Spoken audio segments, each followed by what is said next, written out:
Hi everyone, welcome back to my channel. My name is John. Thanks for joining me. I wanted to talk about a book that I read last year for an event I am a co-host of. It's called Historathon. Every first quarter of the year we read nonfiction history from all the way back to prehistory. I call it plank time. You can go back as far as you want. Can't go any further back than plank time though. Up to the year 500 CE. And as you'll see, the title of this book, the subtitle, takes us exactly up to that point. And I loved the book, so I really wanted to talk about it. I talk about everything, but especially wanted to talk about this. This is by Paula Fredriksen, and it is Ancient Christianities, the First 500 Years, by Princeton University Press. Paula Fredriksen is the Aurelio Professor of Scripture Emerita at Boston University, and she is a specialist in early Christianity. She's written books, among other books, ones on the Apostle Paul and St. Augustine.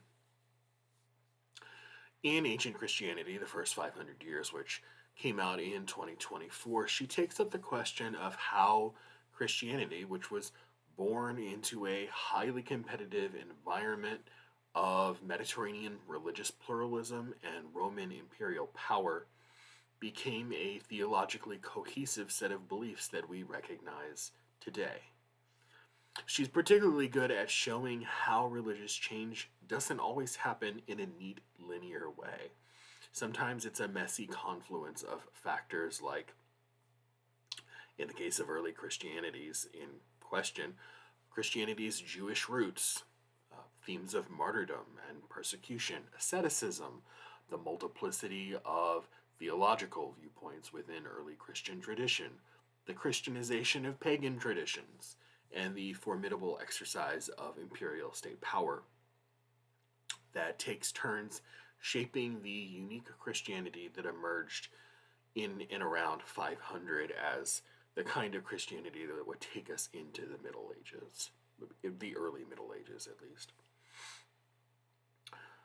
Reading in our balkanized way about history and ancient cultures, the Greeks here, the Romans there, etc., it's easy to lose sight of how intensely metropolitan and culturally diverse the first century Mediterranean really was. Cities, ethnicities, languages were porous, constantly shifting, jostling up against one another, just as they are today. Pagan, a word that we sort of throw around to denote a certain Greco-Roman religious identity, would have been pretty much a foreign concept in many parts of the world in that area.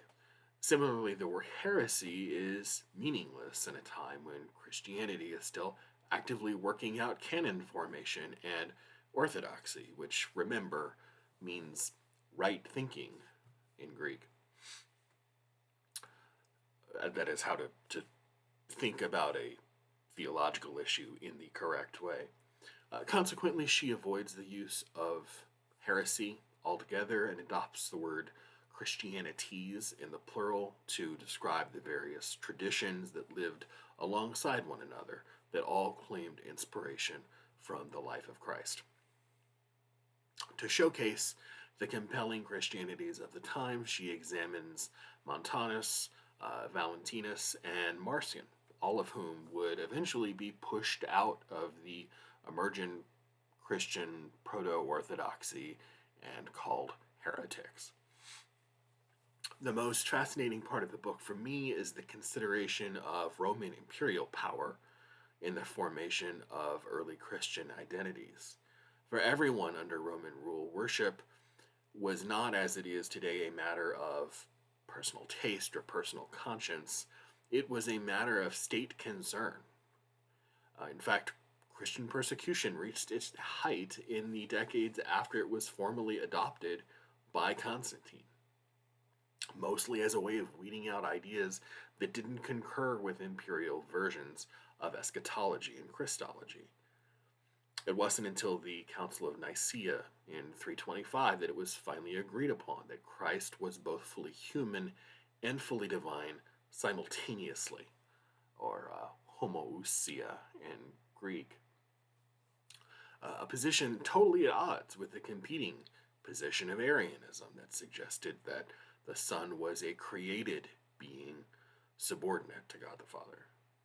Because church authority bled into imperial authority, divisions in theology inevitably meant state weakness and possible fracture, which was important to avoid. This was one of the reasons why Manichaeism, the sect to which St. Augustine belonged throughout his 20s, was attacked as a Persian threat to Roman power.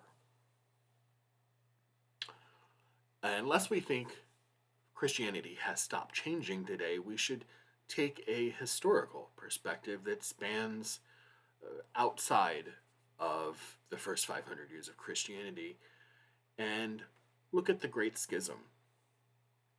The Great Schism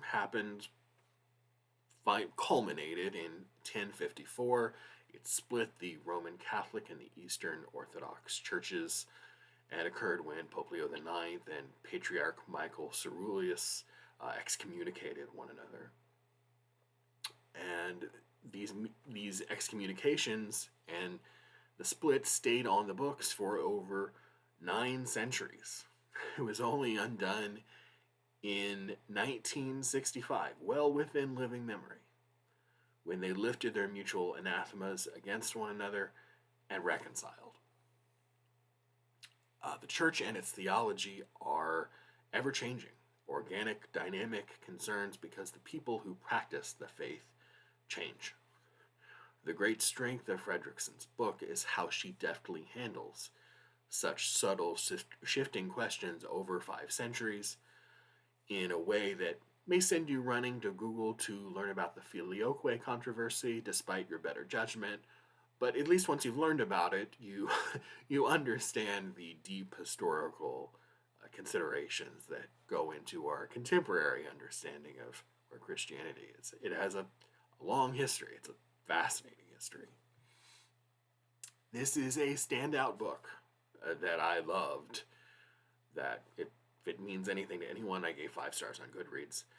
That hits all the high points of early Christian history while also doing the reader the favor of broadening the scope out to more than just a history of theological ideas. It's sociology, it's culture, it's identity, it's a history of coercive state power, the ideologically driven human politicking that are all given their due in a book that's approachable for both a non-specialist reader and for someone who already has a background in the subject. She's not breaking any new ground here, and she knows that, but it's the ease and the readability of the book and the insight of presentation that she brings to the writing that makes me even more eager to rush to her backlist and see what I've missed. I really want to get my hands on her book on St. Augustine, who has been a bit of a pet subject of mine ever since I reread the Confessiones last year. But Ancient Christianities, the first 500 years, by Paula Fredriksen, put out by Princeton University Press. A fantastic book, and a very short one on the first 500 years of Christianity. See you next time. Bye.